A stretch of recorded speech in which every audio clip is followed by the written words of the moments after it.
Our seventh SEL tool to share are some theories around outdoor learning and how you can get more of that into the regular day. We know all humans thrive more with fresh air and sunlight. We've been in our homes a lot during the pandemic, and also that during the winter months, especially being in Missouri, we sometimes just don't see the sun enough. And so we heard about at Principia schools outside of St. Louis, how they, had built some outdoor classroom space and things like that. And then in Columbia, they have some places called place-based schools. If you haven't read about what they're doing there in Columbia with their place-based school, I'd highly recommend you Google that news article. Came out in one of the newspapers. But also, we used to be in a building, Natalie and I, that had a really nice outdoor classroom that we had built from a Lowe's grant. And then we moved buildings and they closed that other building. And we lost these two really good outdoor learning spaces, and we were pretty sad about that. Our new playground is smaller, and so we're not really willing to write grants for an outdoor classroom here because we don't want to give up any of the valuable space we do have for something that's a permanent fixture. And so when I was hearing a presentation by a teacher at St. Louis Ed Camp last year, they talked about how they have mobile outdoor learning classrooms, and that was a new idea to me. And so he shared these foldable chairs. This brand happens to be Crazy Creek chairs, and you can get them on Amazon and some other places. And there's different versions of this, but I went with the brand he recommended just because the other ones had some maybe cheaper qualities to them. And so we wrote a grant to Imper. Remember, I said these last few are going to be ones that cost us a little more and that we wrote grants for. So we are a part of the Mizzou Partnership for Educational Renewal. And we did a grant with them that funded a few different SEL tools, and the Crazy Creek chairs are the first ones. Natalie's going to share some more, and I will too. But they can go directly on the ground, on asphalt, on wet grass, because they can be dried off and wiped down. We store them. They fold really flat and small. That's one of the biggest issues about a mobile outdoor learning classroom.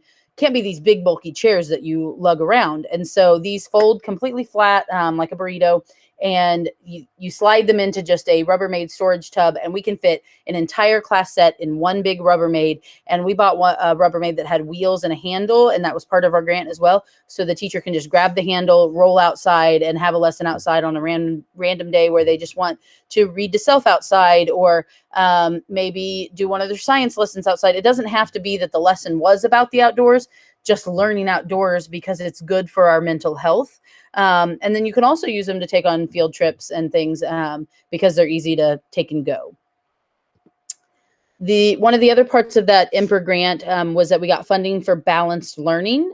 This is a professional company that charges for their services. You can pay just for their curriculum, but also they will do school visits right now. Of course, not visiting our schools because of the pandemic and our, being shut down to guests, but that is part of their services in the future and in the past, that they will come in and do some mindfulness exercises and yoga. If you would like that modeled to your class, you don't feel maybe as comfortable, or you just want a professional doing it.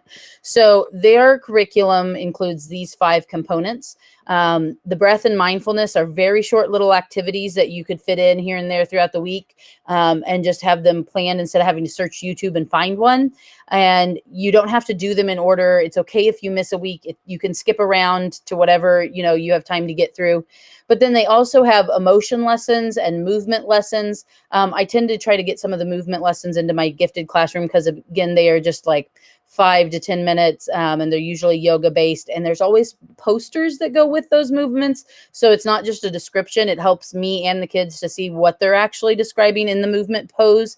And then the emotions lessons, self-esteem, and community are really ones that I haven't had as much time to get to in their curriculum. So I tend to leave it to Natalie to get to in counseling.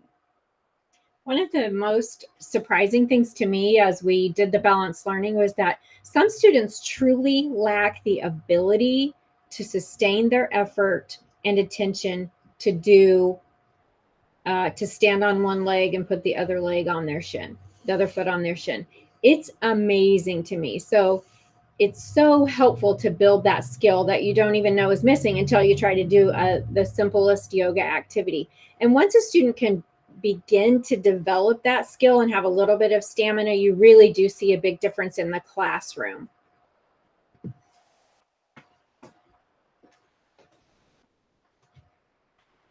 I mentioned that the calming boxes were an idea that we got from Trauma Smart. Trauma Smart is a professional curriculum for staff to help better identify trauma in students and in colleagues. So it is built upon an ARC framework that focuses on attachment, self-regulation, and competency. So it's comprehensive, evidence-based. It's a 20-hour training at Trauma Smart is provided through Crittenton, and they come do the training for you. We got a grant through our local health center, and also Crittenton helped us find some funds, and our school district paid part of it too. It is somewhat expensive, but absolutely worth it. It has changed the way new teachers work here. It has changed the way long-term teachers who you never thought it would have had an impact at all work with students. I have heard teachers say, I've been teaching for 25 years, and this is the first thing that I felt like was useful. So it really can make a difference. It's not just another thing. One of the initiatives in the state of Missouri, Senate Bill 638, is establishing trauma-informed schools. So there's a continuum of trauma-aware all the way to being trauma-informed, which means that not only do you understand it and know it's there, but it actually changes how you work every minute of every day. So one of the biggest things Trauma Smart can offer you is switching your thinking from what is wrong with this child to what has happened to this child. And then just having that trauma lens affects how you teach them, how you interact with them, everything about them, and also your coworkers. The 10th thing is also cost some money, and it is an actual social emotional curriculum called Second Step.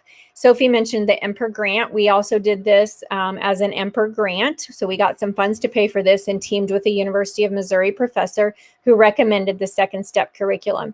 We purchased a K-5 curriculum, which is 20 lessons. It's very engaging, short video clips, then some skills practice, and then take-home activities.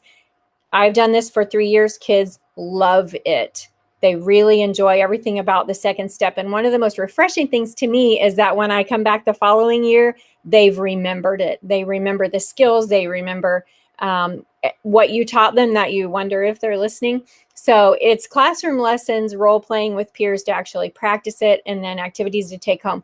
And this is the thing that we also then would put on our counseling Google Slides. So you can read the bottom there, but it affects everything. We know we need a good social emotional curriculum so that kids can learn, so they can get along with each other, so they can have success in their home. So I have really found this to be effective and highly recommend it. So some closing thoughts we have are, just like teaching reading or math or anything else, emotional management has to be taught. There probably was a time that people came to us with these skills and were being taught them at home or in other places that they were. But we now know that that's less and less. Lots of theories as to why. But we know as adults, we have to be intentional in teaching and modeling them and really understand their importance. So this is not a time when we could say, I know we need to teach them this, but, so there's no buts. It's important, just like teaching them to write and add, and we need to teach them how to manage themselves, get along with other people, and have good social, emotional health. Thanks so much for joining us. Please email us if you have any questions at all.